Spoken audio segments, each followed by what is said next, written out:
Assalamualaikum warahmatullahi wabarakatuh. Selamat siang teman-teman semuanya. Sebelumnya terima kasih kepada dosen pengampu mata kuliah Transportasi Fluida, Bapak Hanif Prasetyawan, yang telah memberikan kesempatan kepada kelompok satu untuk memaparkan hasil diskusi kami terkait JIRPAM. Sebelum memasuki materi yang pertama, izinkanlah saya sebagai moderator untuk memperkenalkan anggota kelompok satu. Yang pertama ada Hasna Nabila dengan NIM akhir 025, yang kedua ada Andri Padwi dengan NIM akhir 044, yang ketiga ada Dwi Siska dengan NIM akhir 057, yang keempat ada Mediani dengan NIM akhir 067, dan yang terakhir ada saya sendiri Darwapsari dengan NIM akhir 068. Next. Di sini kami akan membahas yang pertama deskripsi apa itu JIRPAM, dan yang kedua ada cara kerja JIRPAM. Yang ketiga ada jenis-jenis JIRPAM. Yang keempat ada konstruksi dan fungsi dari JIRPAM. Dan yang terakhir kelebihan dan kekurangan dari JIRPAM. Yang pertama yaitu ada deskripsi dari JIRPAM. Apa itu sih JIRPAM? JIRPAM merupakan jenis pompa positif displacement atau perpindahan positif di mana fluida akan mengalir melalui celah roda gigi dengan dinding rumahnya. Disebut sebagai pompa karena fluida yang dialirkan pada umumnya berupa cairan atau liquid, atau bisa juga berupa bubur atau sulfuri. Sedangkan pompa positif displacement berarti pompa tersebut menghisap sejumlah fluida yang terjebak yang kemudian ditekan dan dipindahkan ke arah keluar atau outlet. JIRPAM sering digunakan untuk aplikasi hydraulic fluid power, namun tidak jarang juga digunakan pada bidang kimia untuk mengalirkan fluida pada tingkat kekentalan yang tinggi. Terdapat dua jenis JIRPAM, yaitu yang pertama ada external JIRPAM dan internal JIRPAM. Pompa ini digolongkan sebagai fixed displacement atau perpindahan tetap karena jumlah fluida yang dialirkan setiap putarannya selalu tetap. Nah, yang selanjutnya yaitu ada cara kerja JIRPAM yang akan dijelaskan oleh Andrita. Baik, terima kasih moderator untuk kesempatan yang sudah diberikan. Saya akan menjelaskan bagaimana cara JIRPAM bekerja. JIRPAM atau pompa roda gigi adalah jenis pompa positif displacement atau perpindahan positif di mana fluida akan mengalir melalui celah-celah roda gigi dengan dinding rumahnya. Positive placement berarti pompa tersebut mengisap sejumlah fluida yang terjebak, kemudian ditekan dan dipindahkan ke arah luar, yaitu outlet. JIRPAM terbagi menjadi dua jenis, yaitu internal JIRPAM dan eksternal JIRPAM. Di sini, pertama-tama saya akan membahas mengenai internal JIRPAM. Internal JIRPAM menggunakan dua buah elemen berbentuk gigi yang berputar membentuk ruang terisolasi atau disebut sebagai sealed chamber. Internal JIRPAM bekerja dengan memanfaatkan roda gigi dalam yang biasanya dihubungkan dengan penggerak dan roda gigi luar yang biasanya bertindak sebagai idler. Nah, cara di internal JIRPAM ini bekerja yaitu awalnya fluida masuk melalui suction part antara rotor.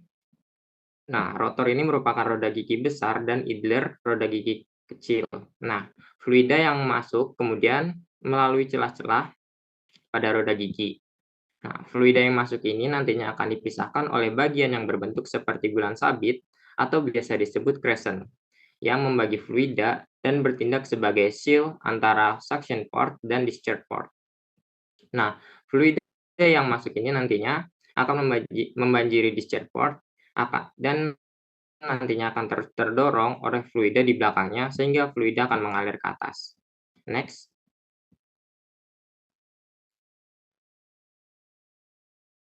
Selanjutnya ada external JIRPAM. Gigi-gigi dari pompa membentuk ruang kosong pada tautan antar gigi atau disebut mesh dan fluida mengalir melalui rongga-rongga antar gigi tersebut.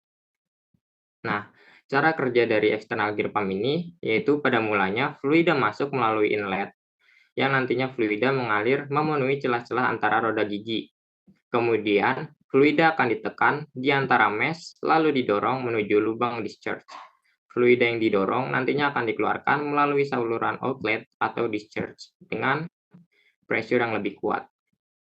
Next.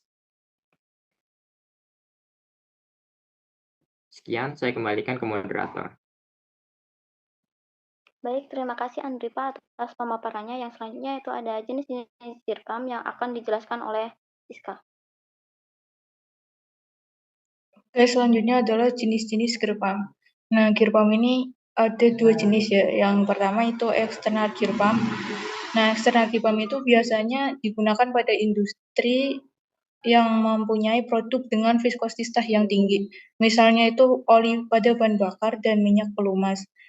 External gear pump ini juga bisa untuk mengukur jumlah aditif yang dicampurkan pada bahan kimia dan juga bisa untuk mencampur dan mengaduk bahan kimia. Ini eksternal gear pump ini juga biasanya berada di pada sistem hidrolik pada industri mobil.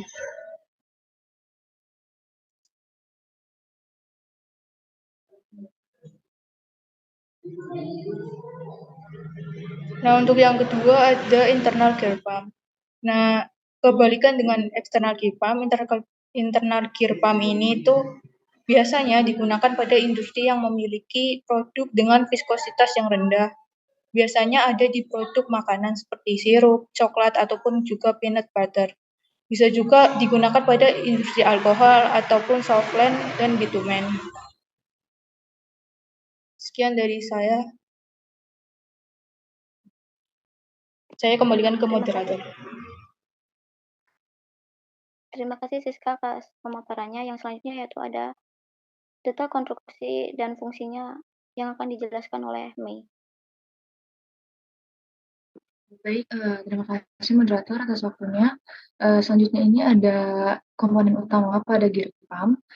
Pada gear pump ini umumnya terdapat dua roda gigi. Satu gigi merupakan roda gigi penggerak atau roda gigi utama, sementara gigi lainnya itu adalah roda yang digerakkan atau roda gigi pendukung.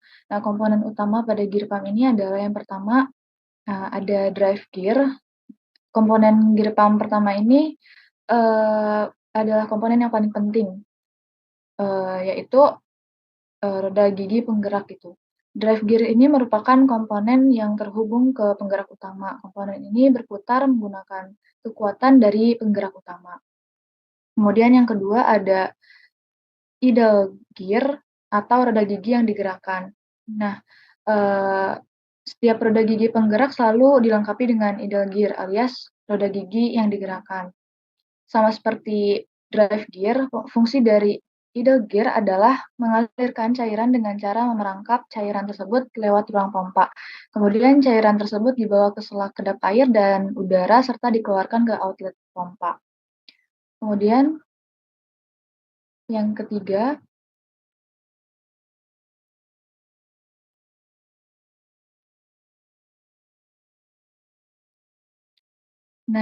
itu ada casing.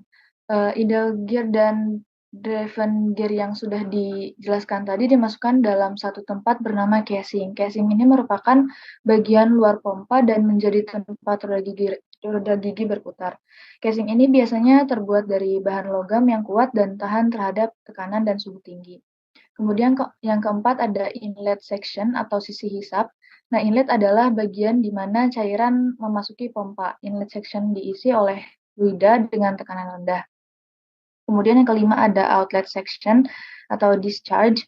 Ini adalah bagian di gear pump di mana cairan bertekanan dikirim ke area yang diperlukan. Cairan bertekanan tinggi mengalir keluar dari pompa dari bagian outlet.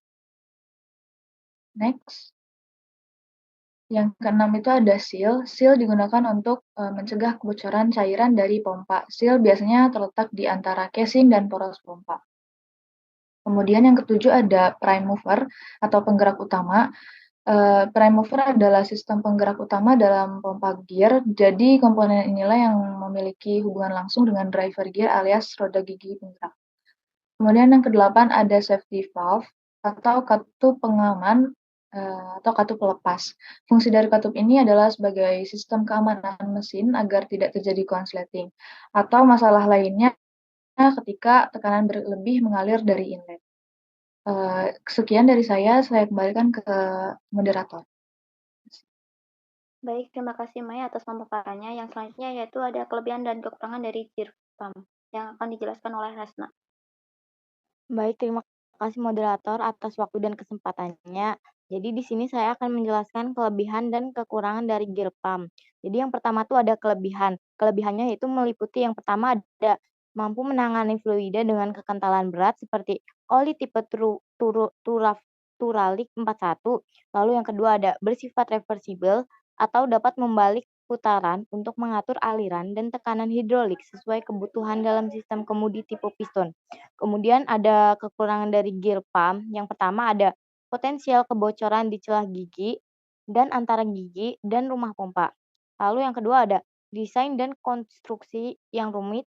Ini menyebabkan perawatannya sulit. Lalu yang ketiga ada kurang efektifnya dalam menangani zat padat dalam cairan yang dipompa. Lalu yang keempat ada memerlukan pemeliharaan yang memerlukan keterampilan khusus. Lalu yang kelima ada menghasilkan suara berisik selama operasi. Sekian dari saya kembalikan ke mode. Baik, terima kasih Hasna atas pemaparannya. Yang selanjutnya yaitu kesimpulan. Kesimpulan yang dapat diambil dari pemaparan kami yaitu gear pump atau pompa roda gigi adalah jenis pompa positif displacement atau perpindahan positif di mana fluida akan mengalirkan melalui celah-celah roda gigi dengan dinding rumahnya.